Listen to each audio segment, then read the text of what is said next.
Hi, I'm Emily Graziano and I'm from Chicago.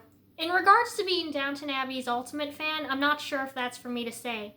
But what I can say is I certainly feel like I'm the ultimate fan whenever I share the love and admiration I have for the show with all of you. That's kind of how I was raised, as the first ever piece of fanship I got involved with was the rock band Kiss, and that was introduced to me by my mother shortly after I was adopted from China. And that's sort of how my childhood worked, is other people would bring me on board with their interests. My grandfather got me into John Wayne, my school friend got me hooked on Full House. But all along there had been this yearning and desire for me to get myself an obsession that I could claim that no one else helped me with. Like, I found it all completely on my own. And that did not happen for me until Downton Abbey entered the picture. When Downton Abbey came to America in January 2011, I was 14. But for some reason, probably attributed to being new to high school with that transition, I didn't get on board with Downton Abbey until October of 2012 when I was 16. I ended up getting seasons 1 and 2 for Christmas, and I binged it all within 2 days. For me, the allure of Downton Abbey at first was always the time period, the Edwardian era into the 1920s, set in England. But what really made me fall in love with this show were the characters, because the characters, for me personally, gave this visual and social recreation and representation of an era in which my maternal grandparents were born into and grew up in. They were actually around the same ages as George and Marigold on the show, and my grandfather was only a year younger than George Crawley, because George Crawley, he was born in 1921. My grandfather was born in 1922.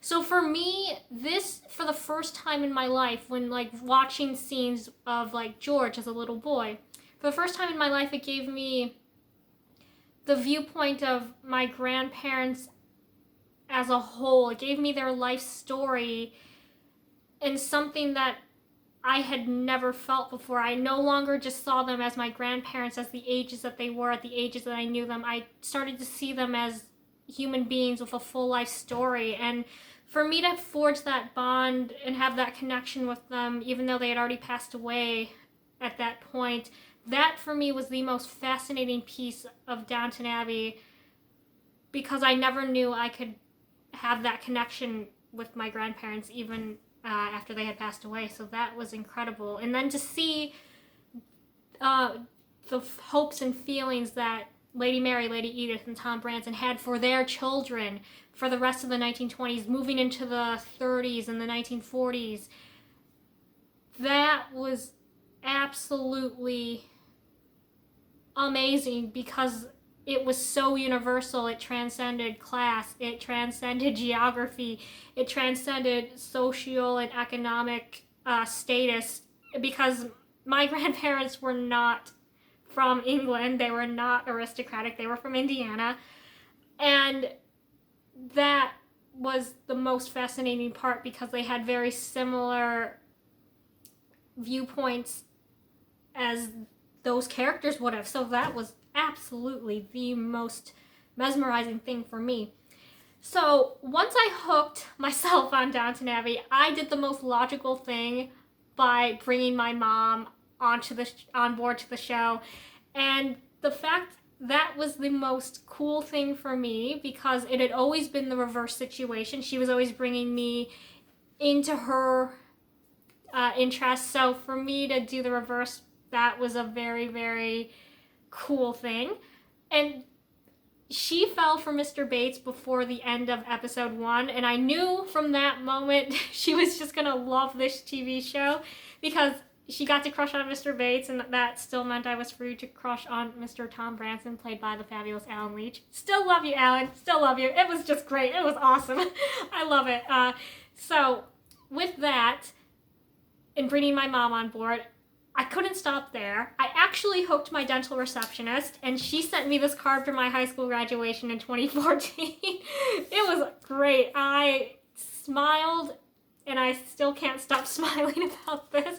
I even sent an email to my college professor um, one of my journalism professors by saying that you're a smart man for letting your wife watch Downton Abbey on a Sunday night. That was during the final season of its airing. And the coolest part for me was going to the Treehouse Museum, the Dressing Downton exhibit in downtown Chicago, April 2016. That so far is my coolest memory of the show.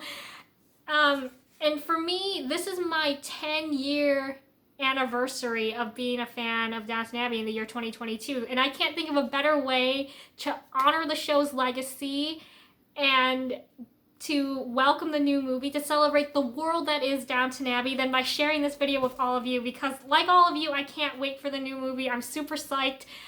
I'm counting the days until it comes out here in America, and I just want to say cheers to the new movie. Cheers to all of you watching, and I want to thank my mom for teaching me how to be a proper fan. I feel I finally paid it forward by bringing her into the world that is this show. And so, like all of you, I'm so excited for the movie, and cheers to Downton into a new era. I'll see you there.